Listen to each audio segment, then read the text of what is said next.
आज का प्रातः क्लास है 15/11/68।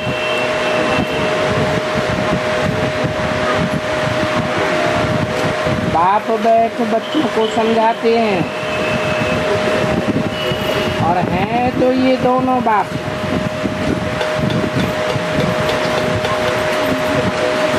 और दोनों ही बेहद के बाप हैं। एक है आत्माओं का बाप और दूसरा है मनुष्यों का बाप।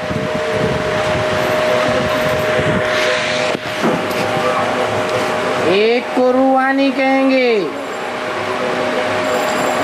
रूहानी बाप,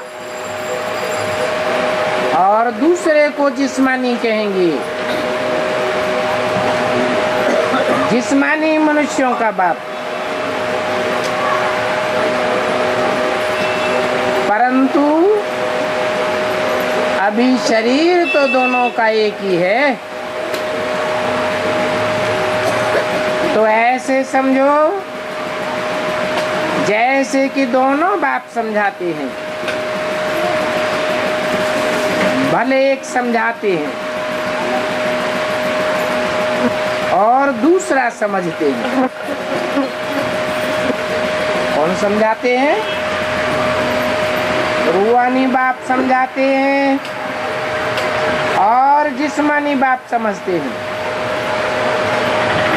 फिर भी कहेंगे कि तुम बच्चों को दोनों बाप समझाते हैं। ये जो इतनी छोटी सी आत्मा है,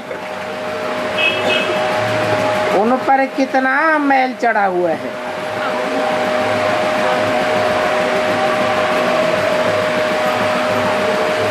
मैल चढ़ने से कितना घाटा पड़ जाता है। और ये फायदा और घाटा तब देखने में आता है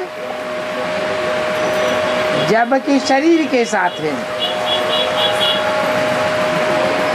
तुम जानते हो, जब हम आत्माएं पवित्र बनेगी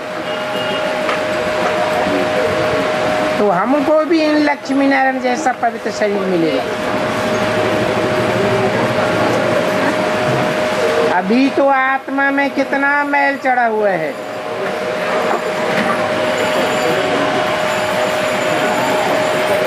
जब मधु निकालते हैं तो उनको छानने से कितना मैल निकलता है।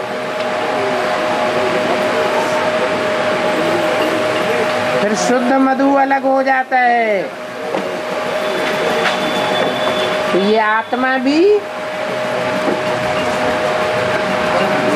कलयुग के अंत में बहुत मैली हो जाती है।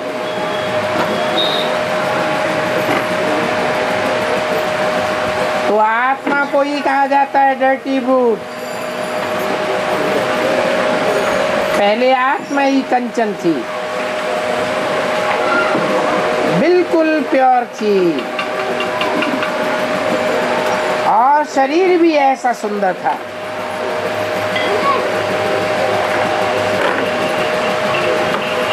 इन लक्ष्मी नारायण का शरीर देखो कितना सुंदर था।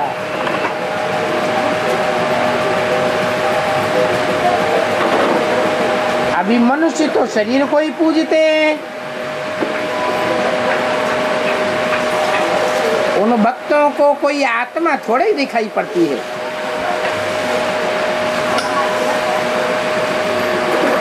वो भक्त लोग कोई आत्मा की तरफ नहीं देखते हैं। और शरीर बिगड़ तो आत्मा की भी पहचान नहीं हो सकती। पहले आत्मा सुंदर बनती है, तब चोला भी सुंदर मिलता है।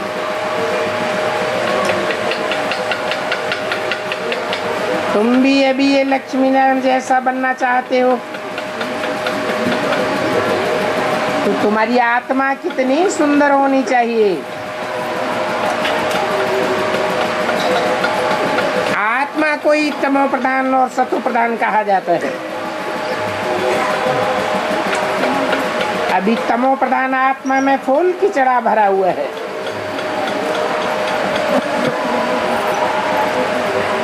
अव्वल नंबर किचड़ा है देह अभिमान का, फिर काम क्रोध लोभ मोह अहंकार का किचड़ा। तो किचड़ा निकालने के लिए छाना जाता है। अभी तो मच्छी तो बैठे विचार करेंगे तो फील होगा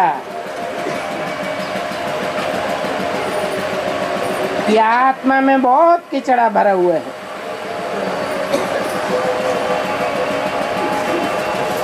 परंतु रावण के परवश हैं। अभी बाप की याद में रहने से ही किचड़ा निकलेगा।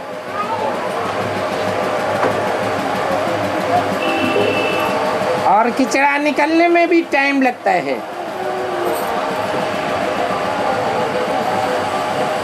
बाप कहते हैं इस देह अभिमान के कारण विकारों का कितना किचड़ा है। और ये क्रोध का किचड़ा भी कम नहीं है। जो क्रोधी होते हैं वो जैसे के अंदर में जलते रहते हैं। कोई न कोई बात पर उनकी दिल जली हुई रहती है। शिकल भी टामी जैसी हो जाती है। तो अभी तुम समझते हो हमारी आत्मा कितना मैली हुई है, आत्मा कितना जली हुई है। अभी हमको पता चलता है। और ये बातें समझने वाले भी बहुत थोड़े हैं। इसमें तो फर्स्ट क्लास फुल बुद्धि चाहिए। वो फर्स्ट क्लास फूल होंगे। अभी तो बहुत खामी है। कोई कोई में ऐसी खामियां रहती हैं जो उनसे बात करने की, उनको देखने की भी दिल नहीं होती। तुमको तो अभी बिल्कुल पवित्र बनना है। ये लक्ष्मी नारायण कितने पवित्र थे। वास्तव में इन लक्ष्मी नारायण को हाथ लगाने का भी हुक्म नहीं है। डर्टी भूख साथ में इतने पवित्र देवताओं को जाकर हाथ लगा नहीं सकते, क्योंकि हाथ लगाने लायक ही नहीं है, नालायक है।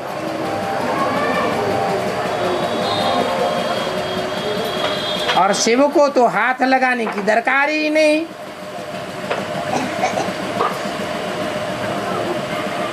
वो तो है ही निराकार।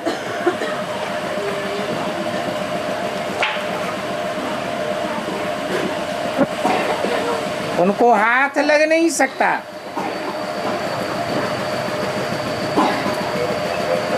क्यों?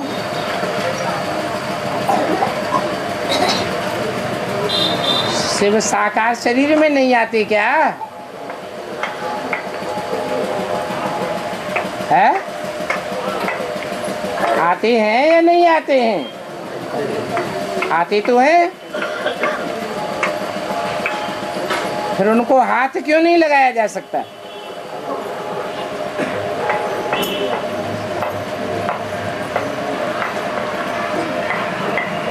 क्योंकि लक्ष्मी नारायण साकारी हैं। और शिव बाप जिसमें प्रवेश करते हैं वो भी निराकारी स्टेज में चला जाता है। शिव तो है ही निराकार। आत्मा कोई संग का रंग लगता है। आत्मा निराकारी धाम में चली गई तो देह को संग का रंग नहीं लग सकता, चाहे कितने भी डर्टी ब्रूट्स क्यों न हो, उनके हाथ लगाने से कोई फर्क नहीं पड़ेगा। और लक्ष्मी नारायण तो साकार हैं, वो 16 कला संपूर्ण है, उनमें निराकारी बाप प्रवेश ही नहीं करते। उस आत्मा को तो शरीर के साथ ही रहना है, तो उनको हाथ लगाने की भी दरकार नहीं।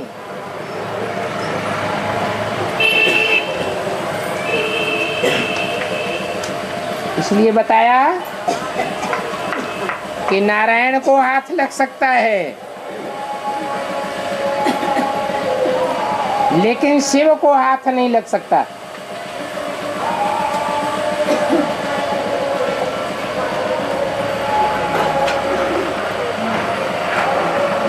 वो तो मोस्ट प्योर है, उसको कहते हैं एवर प्योर।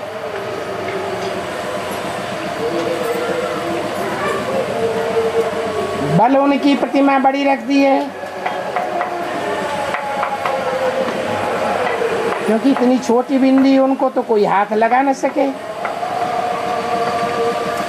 और आत्मा तो शरीर में प्रवेश करती है, तो शरीर बड़ा होता है, आत्मा तो बड़ी छोटी होती है।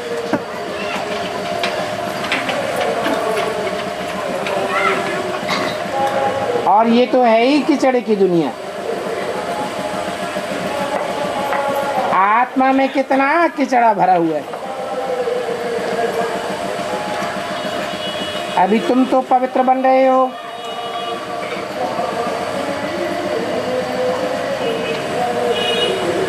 तो इन कीचड़े वालों से बाप को कितना मिक्सअप होना पड़ता है।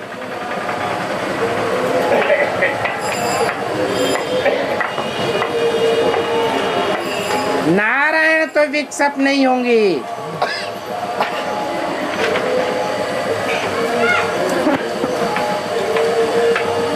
बाप कहते हैं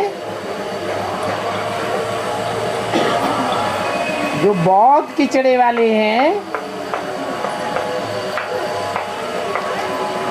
वो तो शिव बाबा को छू भी नहीं सकते, क्योंकि शिव बाबा तो बहुत सीक्रेट है,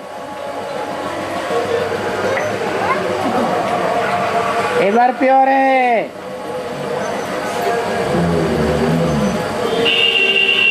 यहाँ तो सभी को एक समान बना देते हैं।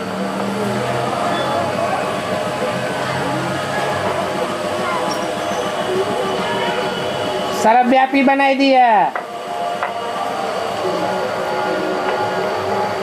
उनको कहा ही जाता है जानवरों की दुनिया। एक दो को कहते भी हैं तुम तो जैसे जानवर हो, गधा हो,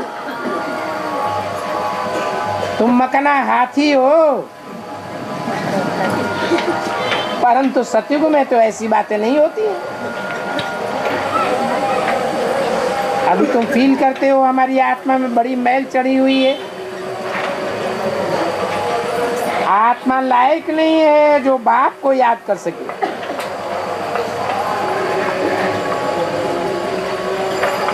कोई कहते भी हैं हमें बाबा की याद नहीं आती है।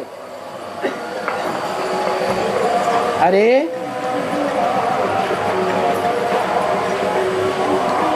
बाबा को जान लिया, मान लिया, पहचान लिया, तो जो देखी हुई चीज है वो तो याद आनी चाहिए।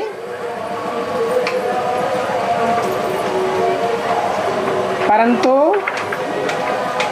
नालायक समझकर माया भी उनको एकदम हटा देती है, याद करने नहीं देती। अब देखो बाप कितना सीक्रेट है,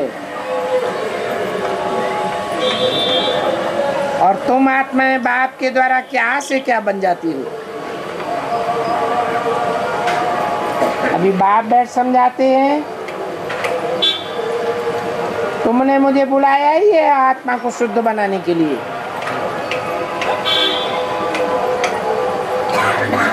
बहुत कीचड़ा भरा हुआ है।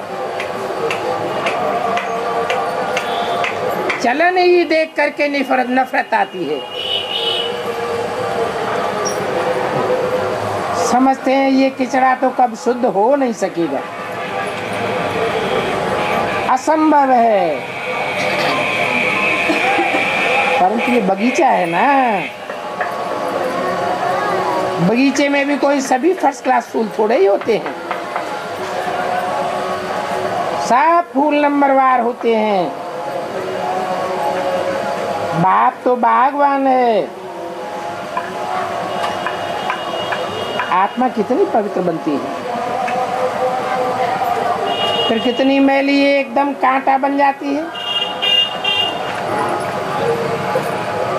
आत्मा में ही देह अभिमान का, काम का, क्रोध आदि का कीचड़ा पड़ता रहता है। क्रोध भी देखो मनुष्य में कितना है। तौबा तौबा। जब तुम पवित्र बन जावेंगे तो फिर कोई का मुंह देखने की भी दिल नहीं होगी। बाप भी कहते हैं सी नो इविल, अपवित्र को देखना भी नहीं है,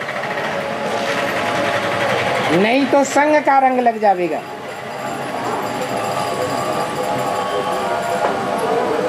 आत्मा पवित्र बने। जब पवित्र नया चोला लेती है तो फिर वो कीचड़ा देखती ही नहीं। कीचड़े वालों का हिसाब किताब ही नहीं रहता, जो सामने आए और उनको देखना पड़े।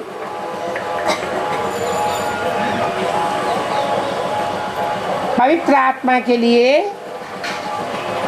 कीचड़े की दुनिया ही खत्म हो जाती है। बाप समझाते हैं, तुम देह अभिमान में आकर के कितना कीचड़ा बन पड़े थे। आत्मा पतित बन पड़ी है। 15/11/68 की वाणी का दूसरा पेज। बच्चे बुलाते भी हैं, बाबा हमारे में क्रोध का भूत है, बाबा हम आए हैं आपके पास पवित्र बनने के लिए। ये भी जानते हैं बाप तो है ही एवर प्योर। फिर भी ऐसे बाप की कितनी ग्लानि करते हैं। उनको भित्तर ठिक्कर में, कुत्ते बिल्ले में, सभी में ठोक देते।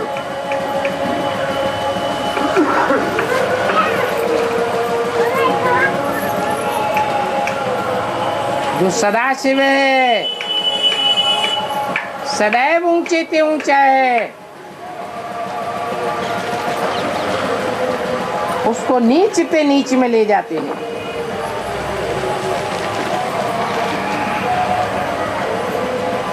कौन ले जाते हैं? ज्ञानी ले जाते हैं या भक्त ले जाते हैं?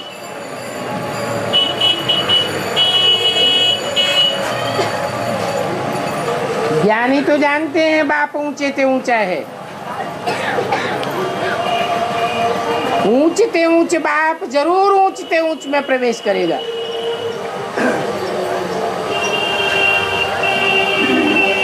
और धर्म पिताएं भी हैं। जितना ऊंचा धर्म पिता उतने ऊंचे नारायण में प्रवेश करता है। बाप बताते हैं नारायण की भी डायनेस्टी होती है ना। Narayan the first, Narayan the second, Narayan the third. तो नारायण के भी ग्रेड्स हैं। जैसे नारायण के ग्रेड्स हैं वैसे उनकी प्रजा के भी ग्रेड्स हैं। जिस नंबर पर आने वाला धर्म पिता होगा वो उसी नंबर के नारायण में प्रवेश करेगा। उस धर्म पिता के पीछे पीछे आने वाली प्रजा भी उसी नारायण के गेट वाली प्रजा में प्रवेश करेगा।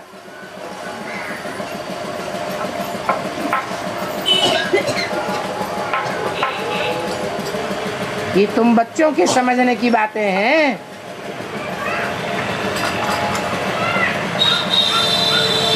भक्त तो समझते ही नहीं है।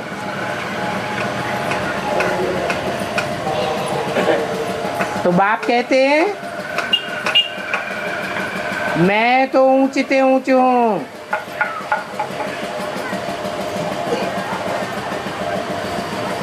मेरे को नीचे में क्यों डाल दिया?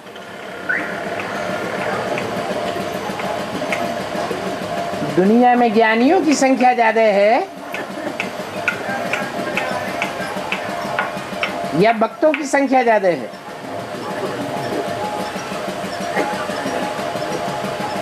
ज्ञानी आत्माएं सिर्फ तुम बच्चे बनते हो जो सन्मुख बैठकर बाप से पढ़ते हो। बाकी तो सब भक्त हैं जो और धर्मों में कन्वर्ट हो जाते हैं। तो तुम्हारी बुद्धि में बैठना चाहिए कि ऊंचे ऊंचे बाप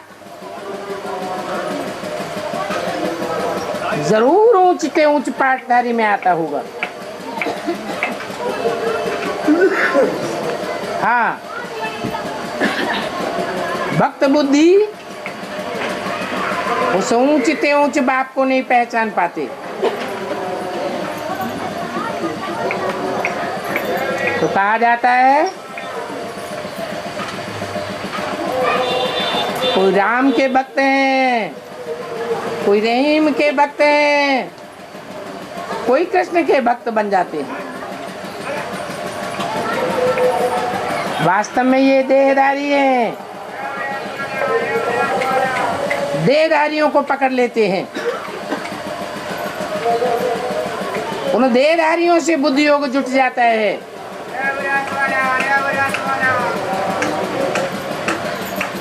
तो सारी दुनिया कि ज्यादा से जास्ती मनुष्य उन देहधारियों को ही भगवान समझ लेते हैं।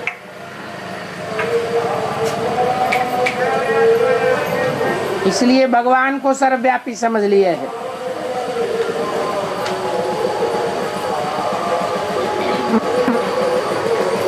हाईएस्ट अथॉरिटी को कितना डिफेम कर दिया है।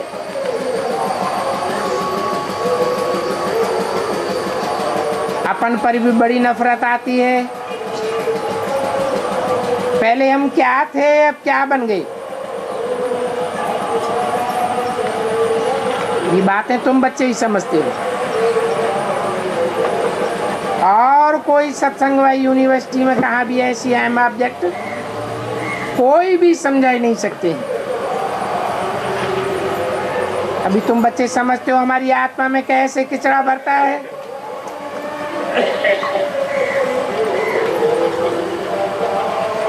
दो कला कम हुई, फिर चार कला कम हो जाती है, किचड़ा पड़ता जाता है।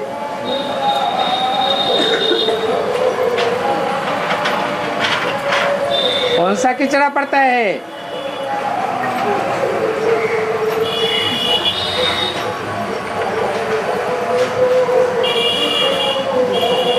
जो आत्माएं और धर्म में कन्वर्ट होने वाली हैं, वो परम धाम से उतरती रहती हैं।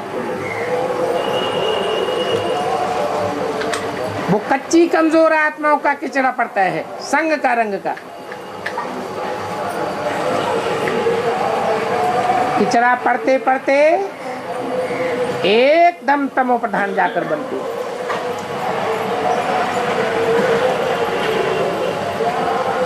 जो तमो प्रधान होते हैं वो एक दूसरे को गालियां भी देते हैं।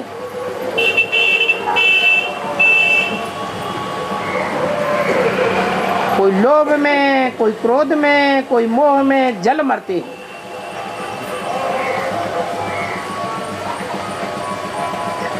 इसी अवस्था में जल मर के खत्म हो जाएंगे। अभी तुम बच्चों को तो शिव बाबा की याद में ही शरीर छोड़ना है।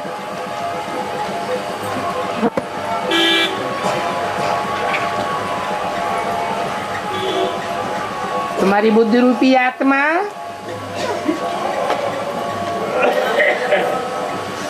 औरों के संग के रंग से डिटैच हो जाती है। एक शिव बाबा, दूसरा न कोई।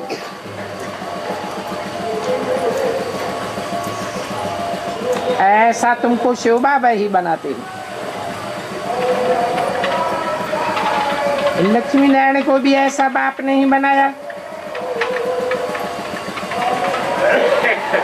तो तुम बच्चों को अपने ऊपर कितनी खबरदारी रखनी चाहिए।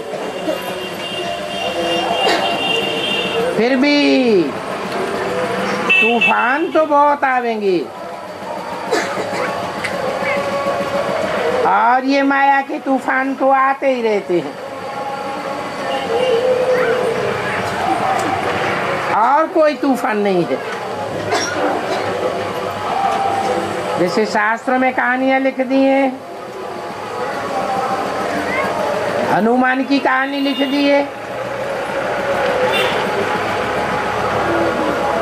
सभी गपोड़े। कहते हैं भगवान ने शास्त्र बनाए।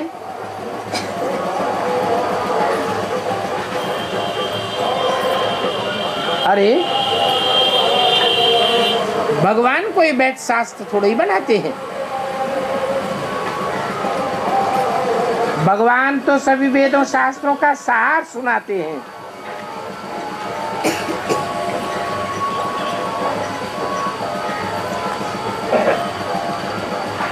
कहते हैं ये शास्त्रों में भूसा भरा हुआ है। ये शास्त्र जैसे किचड़ा बनाए हुए हैं।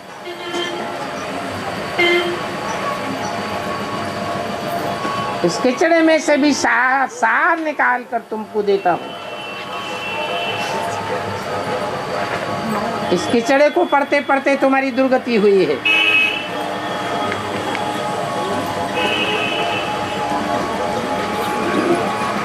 और ये किचड़े की मत आधा कल्प के बाद तुमको मिलती है।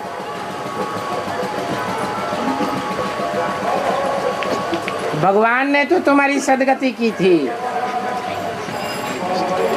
तुमको शास्त्र बनाने की क्या दरकार।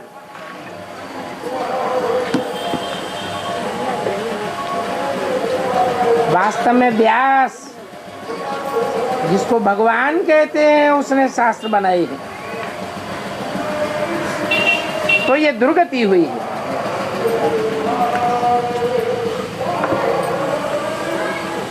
कहेंगे व्यास भी मनुष्य ही था,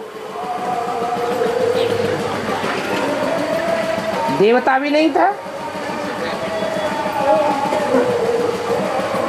तो बाप अभी कहते हैं हियर नो इविल। इन शास्त्रों आदि की बातों को सुनने से तुम ऊंचे नहीं बन सकते हो। मैं तो इन वेद शास्त्र आदि से सबसे अलग हूं। मेरे को कोई भी नहीं पहचानती।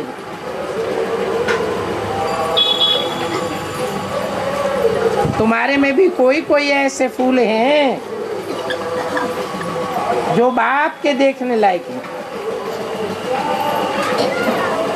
बाप जानते हैं कि कौन कौन बच्चे हैं जो मेरी सर्विस करते हैं,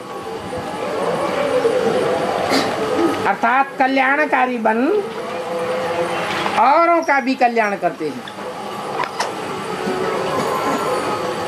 बाप कल्याणकारी है ना,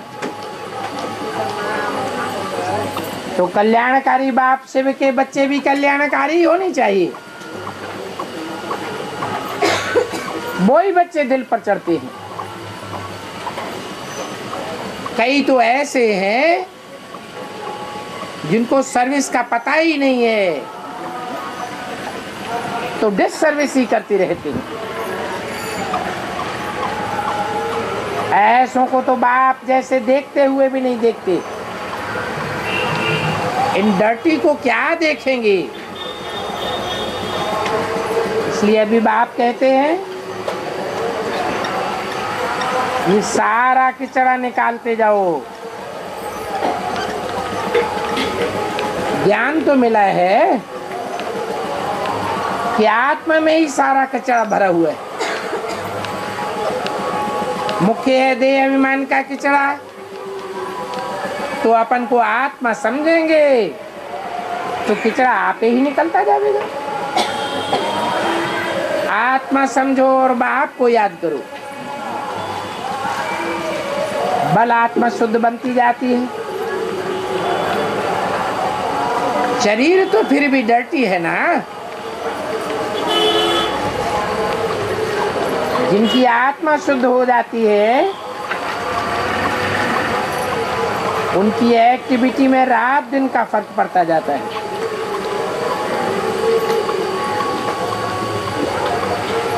कोई शरीर पवित्र नहीं बन जाता है।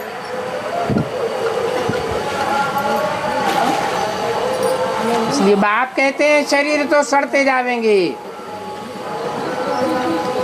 तुम्हारी आत्मा पावन बनती जावेगी, तुम्हारी चलन सुधरती जावेगी,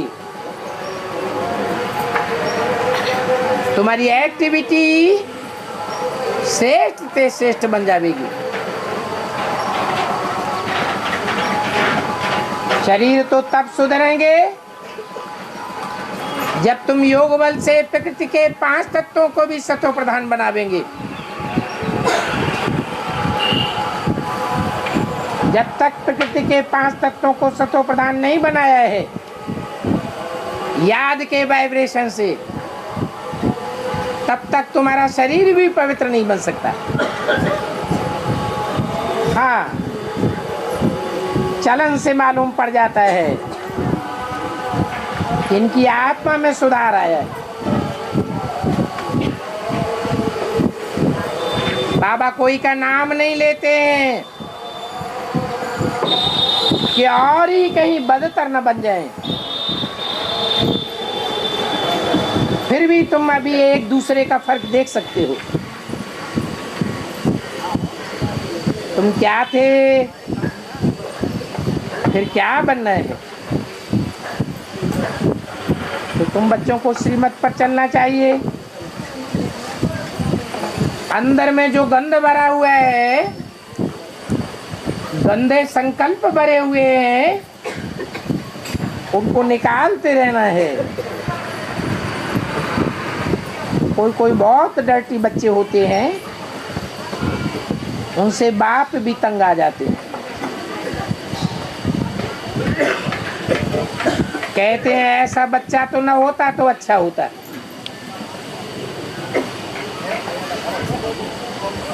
ऐसे तो फूलों के बगीचे की खुशबू होती हैं,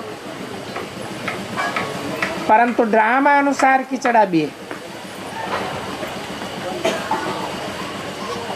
जो अक के फूल हैं उनको तो देखने की भी दिल नहीं होती है,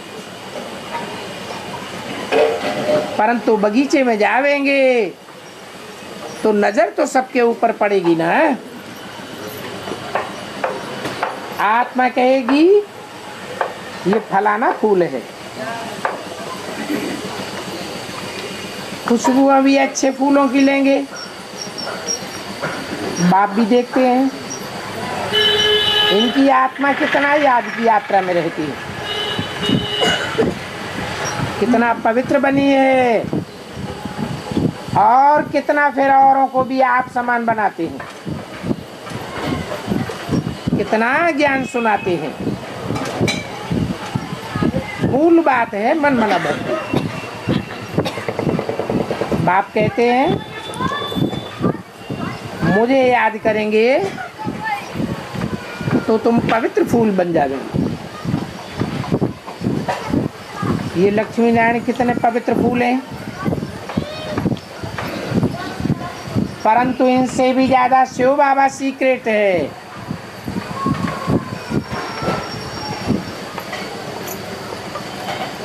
मनुष्यों को थोड़ा ही इस बात का पता है कि इन लक्ष्मी नारायण को शिव बाबा ने ऐसा बनाया।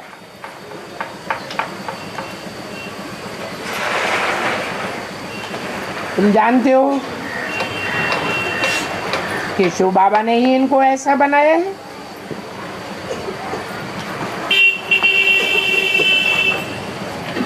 शिव बाबा के डायरेक्शन से ये ऐसा बने हैं, पुरुषार्थ से बने हैं। राम ने कम पुरुषार्थ किया तो चंद्रवंशी बना। बाप समझाते तो बहुत हैं। एक तो याद की यात्रा में रहना है जिससे तुम्हारी गंध निकलती जाए। ये याद की यात्रा अग्नि का काम करती है। निरंतर अग्नि चाहिए, तीव्र अग्नि चाहिए, सारा गंध निकल जाए। पवित्र बन जावेंगे फिर तुम्हारी दिल नहीं होगी गंधों से मिलने की। परंतु सर्विस अर्थ तुमको बातचीत करनी पड़ती है। कोई कोई तो बड़े गंदे डर्टी ब्रूट्स होते हैं और कोई तो बहुत अच्छी रीति बैठ सुनते हैं। सुनते भी हैं प्यार से और कोई प्रकार की आर्ग्यू भी नहीं करते हैं। कहेंगे बाबा आप तो बिल्कुल ठीक समझाते हैं। म्यूजियम में भी आते तो बहुत हैं, तो बच्चों को सर्विस का बहुत शौक रखना है। सर्विस को छोड़ करके कभी नींद नहीं करनी चाहिए। सर्विस पर बड़ा एक्यूरेट रहना चाहिए। म्यूजियम में भी तुम रेस्ट का टाइम छोड़ते हो, गला थक जाता है, भोजन आदि भी पाना होता है,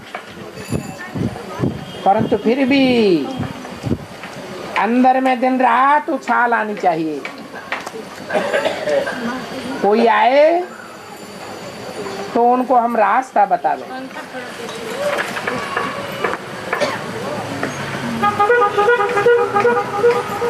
15/11/68 की वाणी का तीसरा पेज। मान लो भोजन के टाइम कोई आ जाते हैं तो फिर पहले उनको अटेंड करके फिर भोजन खाना चाहिए। परंतु ऐसी सर्विस वाले कोई है नहीं।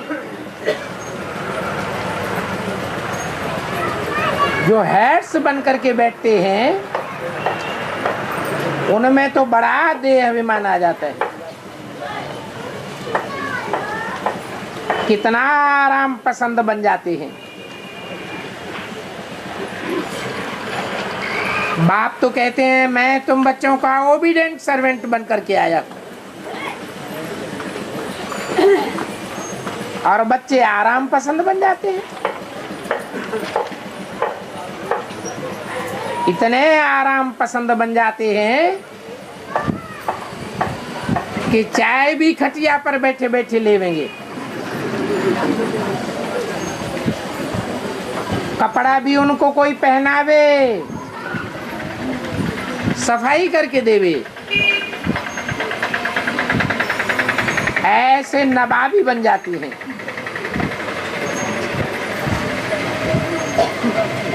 तो बाप को फिर समझानी भी देनी पड़ती है। बाप कहते हैं अभी ये नवाबी छोड़ दो। अभी तो तुम ब्राह्मण सेवादारी हो।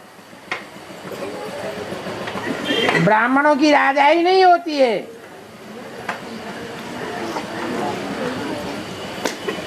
नहीं तो फिर बाप तुम्हारा साक्षात्कार भी करावेंगे।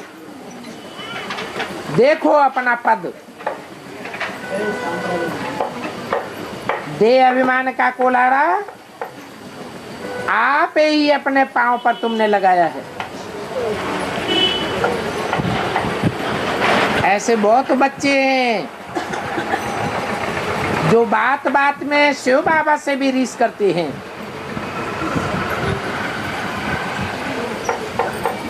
अरे ये तो शिव बाबा का रथ है, इनकी तो बहुत संभाल करनी पड़ती है।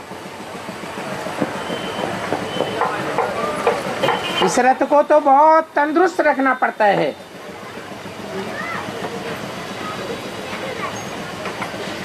नहीं तो ये तबला कब कब खराब हो जाता है।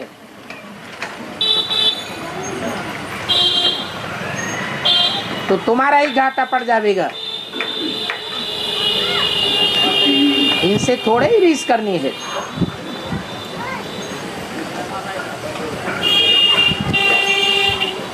कहते रहते हैं बाबा ये करते हैं, बाबा ऐसा खाते हैं, तो हम क्यों न खावे। अरे ये रथ किसका है, ये भी समझने की बुद्धि नहीं है। अरे इनकी तो बड़ी खबरदारी रखनी पड़ती है।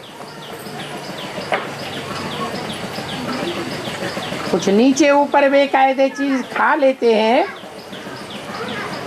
तो ये तबला झट खराब हो जाता है। खांसी आदि तो होती ही रहती है। यहाँ तो ऐसे ऐसे हैं ढेर की ढेर दवाइयां लेते रहते हैं। एक नहीं 10 डॉक्टरों की दवाइयां करते रहते हैं। बल बाबा कहते हैं शरीर को तंदुरुस्त रखना है, परंतु अपनी अवस्था को भी तो देखना है। तुम बाबा की याद में रह करके खाओ तो कब कोई चीज नुकसान नहीं करेगी।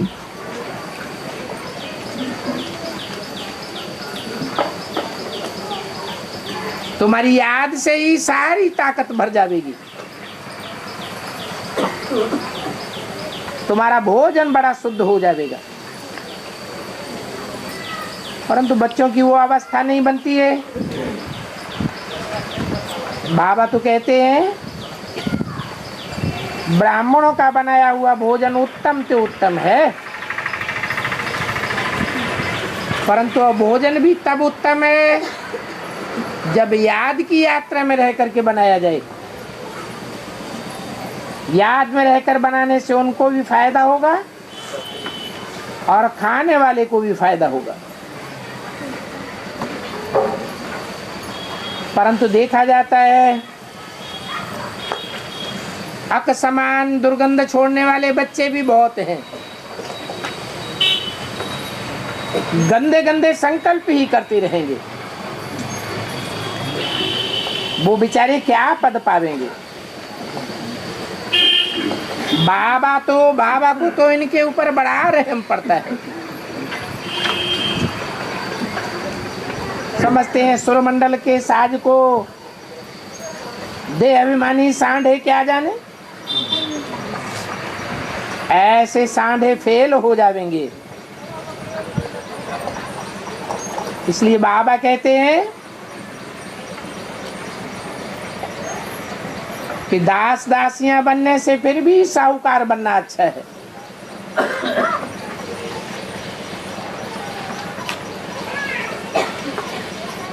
दास दासियां रख सकेंगे, परंतु ड्रामा में दास दासियां बनने की भी नूद है। कोई तो राज परिवार में दास दासी बनते हैं, कोई साहूकार प्रजा में जाकर के दास दासी बनते हैं, परंतु इसमें खुश नहीं होना चाहिए। उनको विचार भी नहीं चलता है कि हमको कैसा बनना है।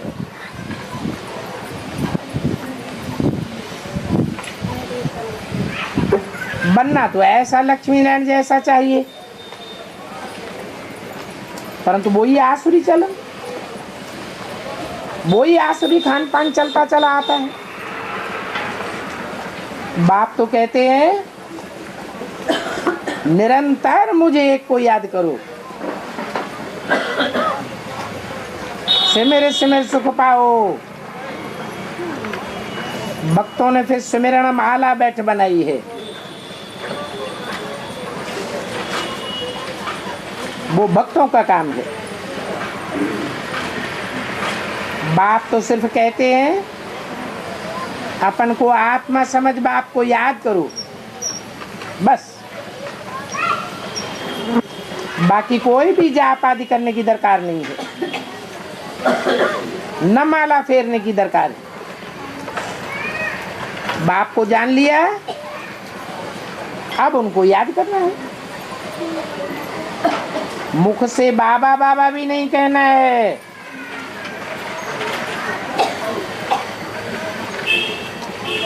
तुम जानते हो वो हम आत्माओं का बेहद का बाप है। उनको याद करने से हम सतो प्रधान बन जाएंगे।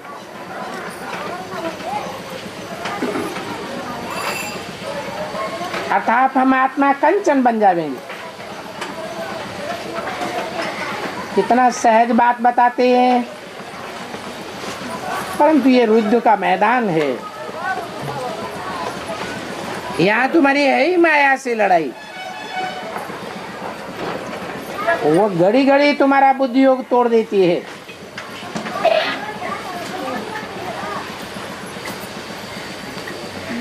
जितना जितना विनाश काले प्रीति बुद्धि है, उतना ही पद मिल जाता है। नहीं तो सिवाय एक बाप के और कोई याद ना आए।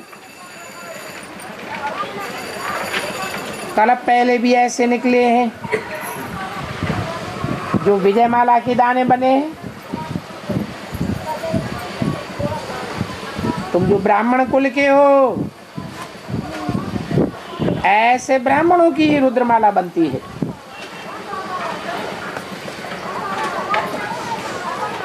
जिन्होंने बहुत गुप्त मेहनत की है। ज्ञान भी इनका गुप्त है। दान मान पद सर्विस सब गुप्त। बाप तो हर एक को अच्छी रीति समझाते। अच्छे अच्छे नंबर वाले जिनको महारथी समझते थे, वो आज है ही नहीं। अभी तो माला के 8-10 दाने भी मुश्किल बना सकेंगे।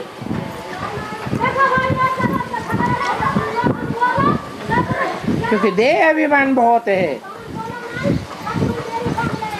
बाप की याद ठहरती नहीं है। माया बड़े जोर से थप्पड़ मारती है।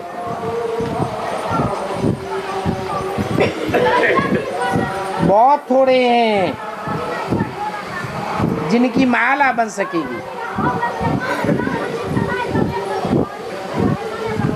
कब की बात बताए है? अरे मुरली कब की है? 68 की बात बताई। उस समय ऐसे बहुत थोड़े हैं जो माला में आ सकेंगे। तो बाप फिर भी बच्चों को समझाते हैं, अपन को देखते रहो हम कितने पवित्र देवताएं थे, फिर अभी हम क्या से क्या बन गए, किचड़ा बन गए। अभी शिव बाबा मिला है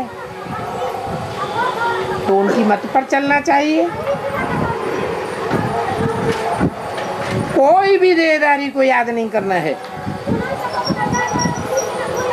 नहीं तो बहुत ऐसे हैं जो देहधारियों को ही याद करते रहते हैं। कोई की भी याद ना आए, और चित्र भी कोई का नहीं रखना है। एक शिव बाबा की ही याद रहे। शिव बाबा को तो शरीर है नहीं, और ये शरीर भी कुछ समय के लिए लोन लेना है। वो भी तुमको ऐसा देवी देवता बनाने के लिए कितनी मेहनत करते हैं। बाप कहते हैं तुम हमको पतित दुनिया में ही बुलाते हो, फिर भी मैं तुमको पावन बनाता हूँ।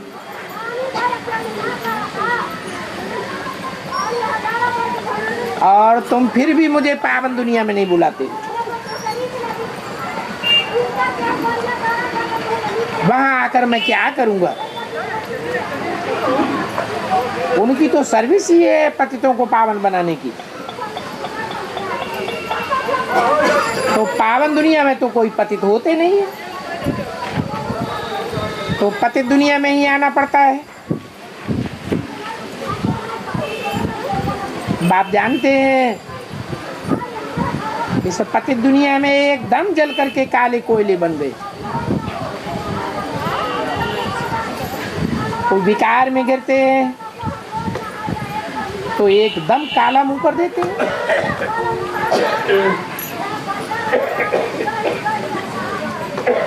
ज्ञान में चलने के बाद, बाप का बच्चा बनने के बाद